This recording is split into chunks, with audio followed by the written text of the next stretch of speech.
This is Talk of the Town, a weekly program featuring community events happening in and around Northeast Michigan, with your host, Nancy Smitham, and get the latest from Alpena Community College with Dr. Don McMaster. And now, today's Talk of the Town. Good morning and welcome to Talk of the Town. I'm Nancy Smitham. My first guest today is Bradley Summers from Boys and Girls Club of Alpena. Hi, Brad. Good morning, Nancy. Happy holidays to you and your family. As well to you. Thank you. We did the parade this year from here, WBKB, and it turned out very well, and it was a fun event. And I know you folks were at the parade. Oh, absolutely. Yeah, that's a big time. We don't actually put a float in, but we do go there with a lot of kids and a lot of excitement during the holiday season. And talk about excitement, the STEM program. Oh boy, this is something that it's been culminating for a while. Trying to get the kids a little more active with engineering, mathematics, and finding high yield learning activities to get them engaged in these kind of activities. So we finally have the materials now from Lego. It's called Lego Storm, and there's different tiers to it for different ages. But it was like Christmas when the kids opened up the boxes. We received these big giant boxes full of different kinds of STEM materials to help out with the program. And the kids are so excited to be able to start building these things. We have some awesome volunteers that have engineering and mathematic backgrounds that are going to be helping us facilitate the programming, because some of it's a little over our head as a staff.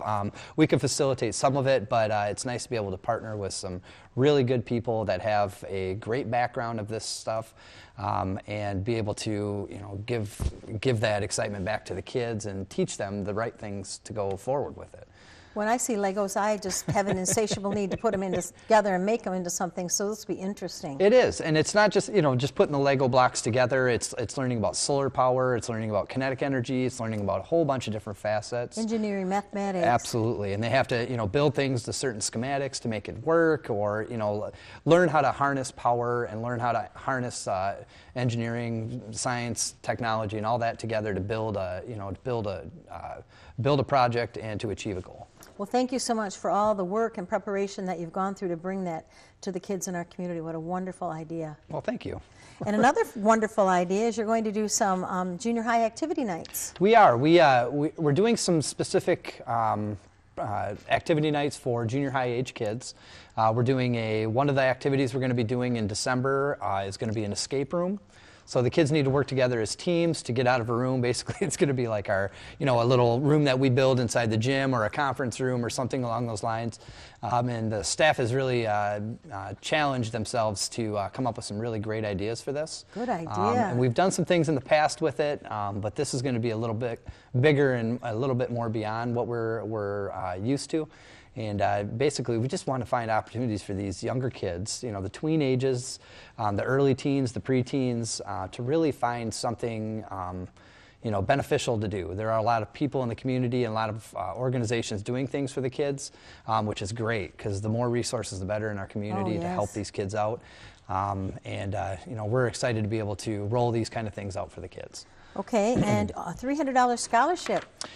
So this year we are offering two $150 scholarships to a male and to a female for high school students participating in the Youth Volunteer Corps program. So there's certain prerequisites that we're asking, that the kids volunteer a certain amount of time, write a short essay on their impact of volunteering and how they feel like they're benefiting from volunteering in the community, how they feel like they're helping, and a few other things. And you can always find that at our website or just call the Boys and Girls Club. But we're trying to offer some opportunities for the kids to take with them to the next level after high school. So if it can help pay for books or help pay for something, we're trying to do these things. And we're trying to offer in the future, hopefully it'll be a larger scholarship, as we go forward with this. But right now it's just, it's $150 a piece, two scholarships, basically to help with college education. That's great. Holiday preparations and programming. Wow. This is one of the busiest times of the year. Not only is it the end of our fiscal year, but it's also the holidays. So we have a lot of kids that go without during this time of year. So, we have a lot of partners, thankfully, in this community that step up to provide some gifts for the kids, or some meal opportunities, or clothing. I've been on the show before where we sit here and we talk about a lot of the kids that we talk to, we want Legos, or we want Transformers or toys. A lot of the kids that we get, they're looking for socks, jackets, gloves, hats, the basic things that sometimes you just don't even think about. Toothbrushes, toothpaste, hygiene yes. items. And one of the big partners that we have this year is GNC in the mall. I saw that. And they're actually putting together a Christmas tree for us. And you can pick off leaves or branches, and you can find out ways to help out the club, which could be notebooks and binders, or pencils, crayons, hygiene items, a lot of different opportunities to help the kids. And people could drop those off at the club too. Yep, they can drop them off at the club or at GNC there. Yep. Okay, family style dinners. That's a big one. A lot of times kids are propped up in front of a television with a snack or with a meal. We really push each and every day, especially our holiday themed dinners, our bigger ones, where we get all the kids together and we eat together. And we say a lot of things, especially during Thanksgiving, why the kids are thankful, and we do a lot of initiatives trying to get the kids into a large group together and just sit down and have a family style dinner. And for one reason or another, that doesn't happen all the time in families. It's not, it's through no fault of anyone's, but it's wonderful that you offer that, because that's the time when you talk and laugh, and those things that are good or bad come out during a day, and a lot of peer pressures and things can be kind of eased during that time. Oh, it's absolutely. Okay, and then you have lots of holiday themed programming. Oh, yeah, that's another big thing. We, especially during this time, it's big to just to offer some differences of programming that we do during the school year in the summer, but offer something a little more above and beyond, where we're going to be doing snowman fights, and which is not really snowman, it's like glitter balls that kids are throwing at each other, or just art projects, or designing holiday themed artwork, or a plethora of different things. Okay, we're almost out of time, but we know you still have your free meal program going strong, serving 75 youth a day.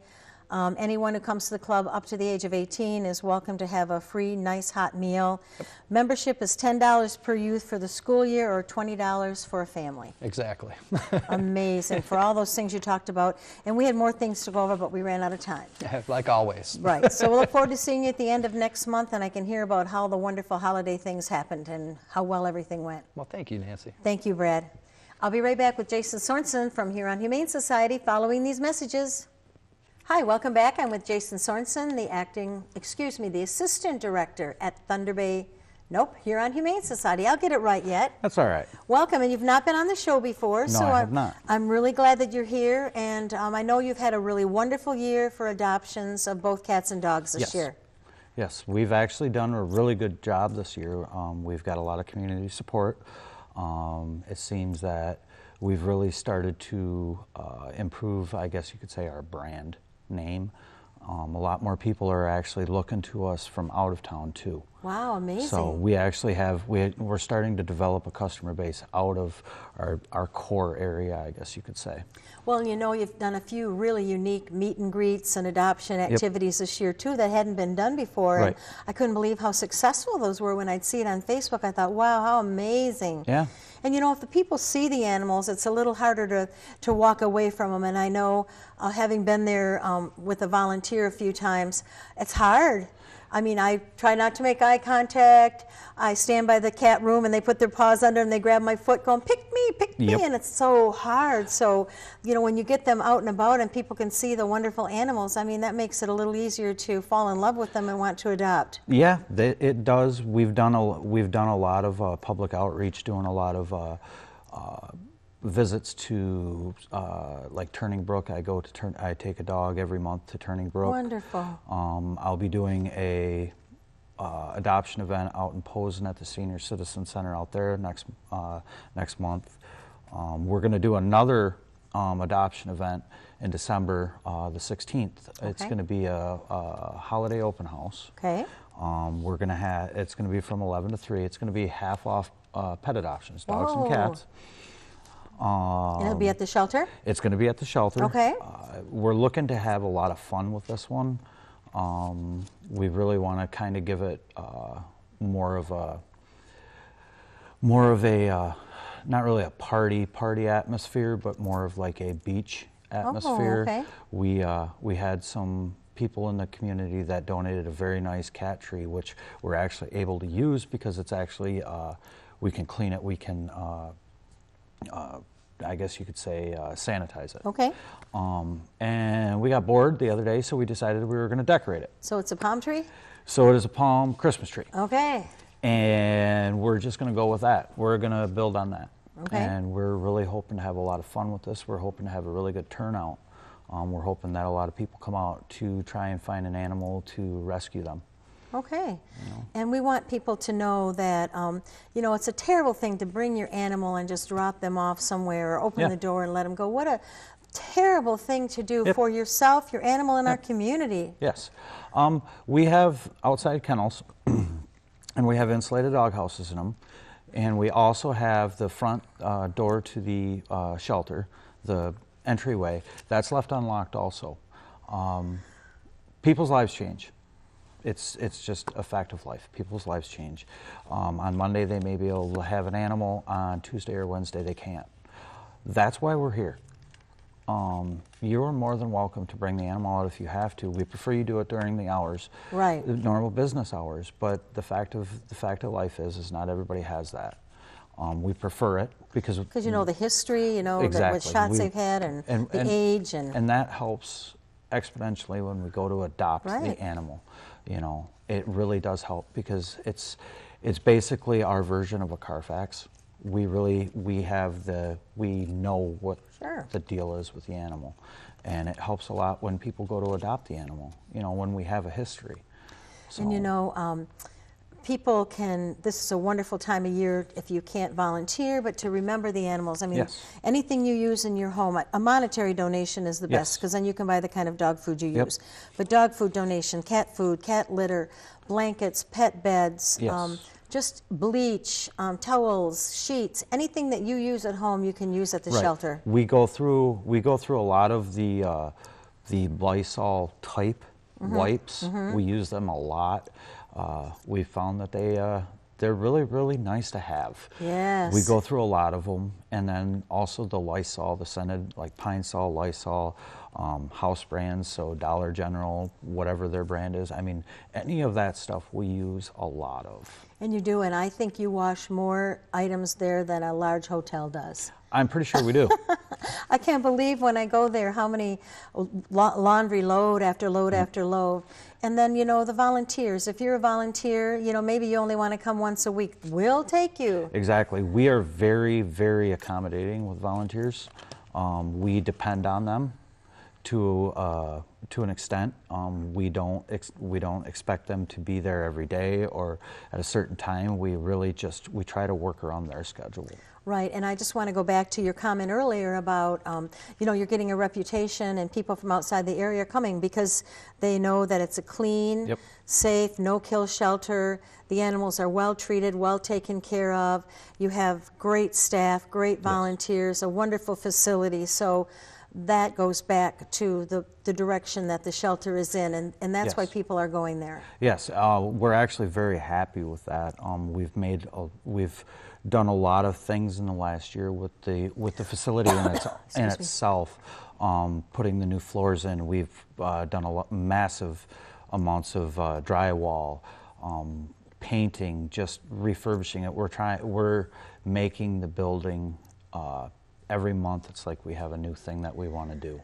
And it's really starting to look nice in there. Right. Really nice. And if you're a builder, if you're a painter, if you're a contractor, if you want us to come out and walk a dog or socialize a cat, if you want to come and do a few loads of laundry. Yes, the never-ending job. Fold the laundry when it comes out, you know, you can use the help. And particularly cash donations and, like you said, the Lysols, the bleaches, all of those things. There's drop boxes everywhere around town. Or just come out to the shelter or go to one of the meet and greets and bring a bag full of things. Yeah, and that's the thing. I mean, we're so unpicky about the assistance that we get. So, I mean, whatever works. If you want to come out to the shelter and drop something off, you don't have to come in, drop it off, and then leave. We have rooms of the cats that are open to the public to go in. You can literally go in there and sit down and spend 10 minutes getting mauled by cats. Oh, yes, and you do. Yeah. You can walk back into the dog room and hang out with the dogs. If you see a dog that you'd really like to spend a few minutes with or something, you could take them into the meet and greet room, hang out with them for a little bit. Right. Even if you don't plan on adopting. Right, or if you want to foster an animal. We love fostering. Yeah, and you know, foster's good for the animal too, because it gets it socialized, you get more feedback on the animal, and it's just some reason a dog that's fostered, it gets adopted faster. They get adopted faster because they get to see them in a more of a relaxed setting. Right, instead of in that cage or in the cage. And all the dogs barking. Yep, or just the environment in itself. A dog is going to be a lot more comfortable when it's on the couch than it is when it's going to be on a floor.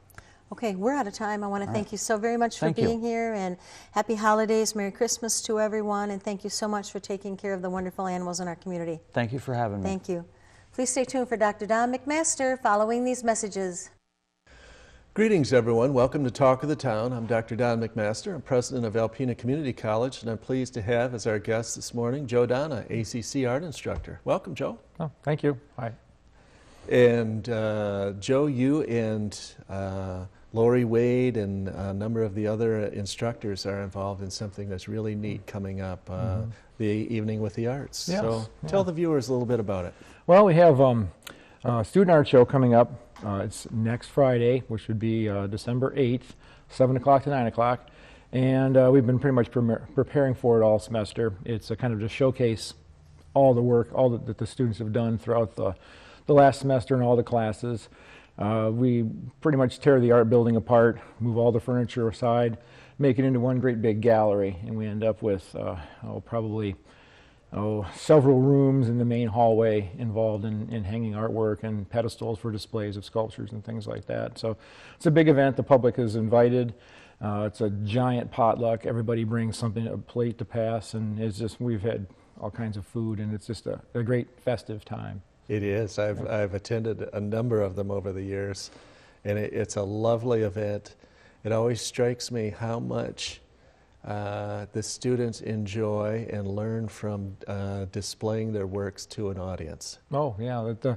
It teaches them, I guess, professionalism in the sense that people are actually going to be seeing this. It's rather than just taking it home and putting it on the wall in their bedroom or on their refrigerator or something like that. So they have to prepare their work, and the public will be there, obviously, so there's the opportunity to talk to the public about their work and explain what it is, why they did it, and what they learned while they're doing it. And of course, there's other artists there that they can maybe get some ideas or, kind of talk back and forth about how they did the project and get some technical advice and things like that. So not only is it a great entertaining experience, it's also a great learning experience for the students and the community. Absolutely. So what are some of the art forms, I'm probably not using the right term, but that the public who attend would see? Well, we have photography, we have computer-generated images, we have sculpture, ceramics, art for the classroom teacher, drawing, painting, and then variants of all that sort of stuff with different sorts of materials and mediums. There's clay, there's plaster, there's concrete. Of course, traditional photography, digital photography, watercolor, graphite, charcoal, and a whole myriad of other things the students have been able to kind of hammer into a sculpture. Now, your particular area is computer-aided design and computer-generated images, yeah. Computer-generated images, and I've seen some of those. They're remarkable. Yeah, I'd like to think of it as, the more flashy. I guess they're the more bang for the buck, because you can print them really large, and you can take an image that a student's worked on and blow it up super large and display it on the wall, and it takes on almost billboard proportions, and then also they can make some quite nice small things too. But it's kind of modern technology, kind of mixed with older technology. We have students that draw with pencil and then scan their images in and then manipulate them in the computer. So it's kind of a combination of traditional drawing and modern technology of the computer. We have a digitizing tablet that the student can actually draw or paint directly into the computer. So there'll be examples of that there too. And of course, then there's the digital photography aspect of it, which our photography class does a pretty good job on too. So, I have to tell you, I have one of your students, her work of art in my office hanging on the wall, Lori Smith. Oh, yeah. And she was your student down at Huron Shores, and she has a number of remarkable pieces of work. And I first got familiar with her work. You no doubt have seen it down at Huron Shores at the art show. There was her. There was a shot of the Au River, and then the bluff on the other side. It was beautiful, wide. Yeah. Was it the panorama shot? Yes. Yeah, yeah. But in the current in the middle was superimposed. You could hardly see it, and was her sister's photo. Oh, yeah. Yeah, that was, I think that that was her panorama assignment, and then I think there was a variant of that where she had to create a reflection where none existed. Yes. So she superimposed her sister's face into the water. And it's kind of a neat medium because you can, if you can imagine it, you can do it. I mean, if you can visualize it in your head, there's some way that you can make the computer display it on a screen, and that's kind of a neat thing about it. Really powerful, really powerful stuff. Yeah, and Lori, she was an exceptional student. I had her for several semesters, and she did a really good job. Down here on Shores, we have computer-generated images, and then I think we have drawing and sometimes painting down there. And we're hoping to build enrollment down there and get some of the local high school students involved and things like that. So it's a nice program down there, and of course we have a fantastic program up here on main campus too. Yeah. So the event is next Friday. Next Friday from 7 o'clock to 9 o'clock. And free to the public? Free to the public. All kinds of food. All kinds of great artwork. Yeah. The building is large, so we usually have, we've had upwards of 1,000 people show up on some of the, especially in the summertime when the weather is nice and people can go outside. But it's usually definitely standing room only, and it's pretty close. Yeah, it's a really neat event for the campus, for the community, for the students and your program. Joe, we got about a minute left, and I just wanted to give you an opportunity. I think a lot of folks don't realize that art students to come through ACC can really migrate into some prestigious programs that have some solid scholarship support. Could you reference that? Certainly, yeah. Art has always been kind of one of those fields where it's like, oh, you're an artist. It's like, good luck making a living. Well, in fact, especially now where technology has creeped into art, there's just a fantastic amount of vocations that you can do involving art. Automotive design, furniture design, architecture, airplane design, anything that you look at has had an artist touch it or has had an artist's input as far as what it looks like or how it interacts with the customer or the user. We have students that have graduated and gone on to General Motors in the styling department. They're designing cars. I've had students from various classes that I've taught go on and they were on television building custom motorcycles.